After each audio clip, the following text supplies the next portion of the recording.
गुरु बिन ज्ञान कहाँ से परिचय पाऊं,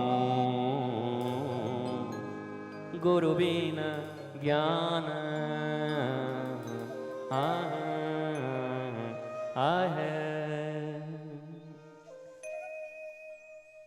कबीर कहते हैं कि हरि कृपा तब जानिए जब दीन मनुज अवतार। और अब हरि और तुम्हारे बीच का संबंध गया, काम खत्म। उसके बाद भी रोज भगवान को परेशान कर रहे हो। कबीर जैसे प्रज्ञावान प्रबोधवान सदगुरु के होते हुए भी भारतवर्ष उन्हें सुनने को राजी नहीं। कबीर कहते हैं हरि कृपा तब जानिए जब दीन मनुज अवतार। जन्म नहीं, अवतार कह रहे हैं मनुष्य को। तुम्हें लगता होगा 10 ही अवतार हैं, 24 अवतार हैं। कबीर कह रहे हैं मनुष्य जन्म ही अवतार है। अवतार, अवतरण, अवतरणिका, सीढ़ी। जिस सीढ़ी से नीचे उतरे हो कुछ पाने को, कुछ खोकर पाना है, कुछ पाकर खोना है। तो हरि का काम गया। वो जो बेस्ट तुम्हारे लिए कर सकते थे, मनुष्य का शरीर दे सकते थे, उन्होंने दे दिया। अब काहे को उनको परेशान कर रहे हो? काहे रोज नंबर लगा रहे हो? क्यों सवामनी पे सवामनी का घूस देने की इतनी कोशिश कर रहे हो उनको कि मैं घूस दूंगा ही उनको? उनकी आदत नहीं है घूस लेने की। उनकी आदत सदा से रही है 56 प्रकार के व्यंजनों को अभावग्रस्त दुर्योधन और प्रभाव में खिलाने वाले को लात मारकर विदुरानी के केले के छिलके को खाने की, सबरी के बेर को खाने की आदत है। बेर भी है, राम भी हैं। तुम्हें ढूंढना है उस सबरी को। हम राम ढूंढ रहे हैं और बेर ढूंढ रहे हैं।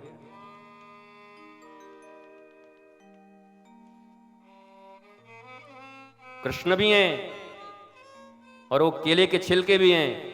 तुम्हें ढूंढना उस विदुरानी को है सीखने के लिए कि क्या ऐसा करी कि वो छिलके खा गए, बता तो। हम राम ढूंढ रहे हैं। राम है हरि व्यापक सर्वत्र समाना। ये कोई मैं नहीं कह रहा हूं कि मेरी मर्जी जो आएगी मैं बोलता जाऊंगा। हमारे धर्मशास्त्र जो कह रहे हैं मैं उसको कोट कर रहा हूं। भगवान है हरि व्यापक सर्वत्र समाना, पर प्रेम ते प्रगट हो ही मैं जाना। राम ही केवल प्रेम प्यारा, जान ले हूं जो जान निहारा। बिना प्रेम के नाही मिले नंद लाला, नंद लाला ओ ब्रिजबाला। तो राम तो हैं, बेर भी है, कोई सबरी नहीं मिल रही जिससे मैं सीख पाऊं। कृष्ण भी हैं, एक तारा भी है, कोई मीरा नहीं दिखाई पड़ रही जिसके पास जाके सीख पाऊं। ये मीरा, ये जना, ये रैदास, ये कबीर, ये सबरी, यही सदगुरु हैं। इनसे सीखना है कि तुमने ऐसा क्या किया कि हजारों ऋषियों के होते हुए भी और तुम्हारे द्वार पर भगवान आ गए बेर खाने। तब वो सबरी बताएगी कि राम से मेरा कोई सीधा संबंध नहीं, मैं तो मतंग ऋषि की शिष्या हूं। मेरे गुरु ने मुझसे कहा था कि एक दिन तेरे द्वार पर भगवान आएंगे। मुझे कुछ पता नहीं कौन भगवान, कहां भगवान।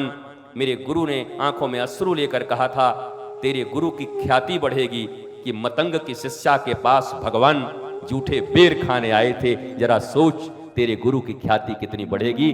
बेटी तू यहीं रह, एक दिन राम आएंगे। मुझे तो मेरे गुरु के वचनों पर भरोसा था और मैं देख रही हूं सही में कोई आया है और मेरे जूठे बेर खा रहा है। कोई सबरी नहीं मिलती बताने वाली। हम राम ढूंढ रहे हैं। महाराज जी राम जी कैसे मिलेंगे? कभी नहीं मिलेंगे। वो हृदय नहीं, वो ज्ञान नहीं, तुम्हें कहां से मिलेंगे? वो हैं, तुम्हें दिखाई ही नहीं पड़ेंगे। अरे हिरण्यकश्यपु जैसा राक्षस ने जब कहा तेरे खंबे में भी भगवान है, अब कोई भगत था, भक्ति करता था भगवान की? नहीं ना। लेकिन भगवान ने उसके भी विश्वास की रक्षा की।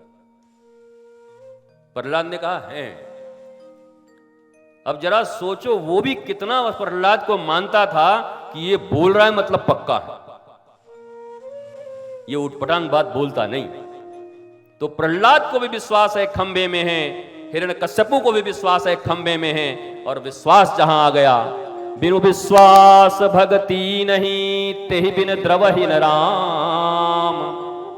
राम कृपा बिनु सपने हो, जीवन लह विश्राम।